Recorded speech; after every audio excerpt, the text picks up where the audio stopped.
বাংলাদেশ আয়ারল্যান্ডের দ্বিতীয় টি-20 4 উইকেটে জয়ের সমতায় ফিরল বাংলাদেশ। রাহুল হৃদয় ও নুরুল হাসানের হৃদয়ে একটু চাপে পড়ে যায় বাংলাদেশ। মোহাম্মদ সাইফুদ্দিন দূর করেছেন সেই চাপ। 19তম ওভারে শেষ 3 বলে 4 ছক্কা মেরে 10 রান করেন। তাতেই শেষ ওভারে 3 রান দরকার হয়।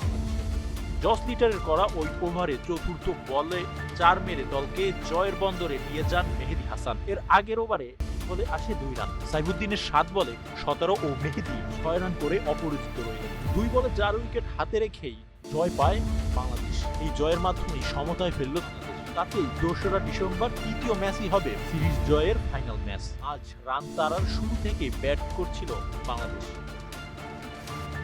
মাঝে মাঝে দ্রুত কিছু উইকেট হারালেও তাতে বেশি সমস্যায় পড়তে হয়নি বাংলাদেশকে জয় পেতে।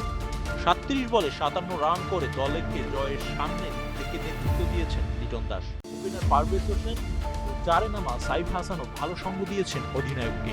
শেষ দিকে অল্প ব্যবধানে 2 উইকেট খোয়ানোর পরও শেষটা টেনেছেন সাইফুদ্দিন। এই জয়ই দ্বিতীয় আন্তর্জাতিক টি-20তে তৃতীয়বারের মতো 170 পেরিয়ে জয় পেল বাংলাদেশ।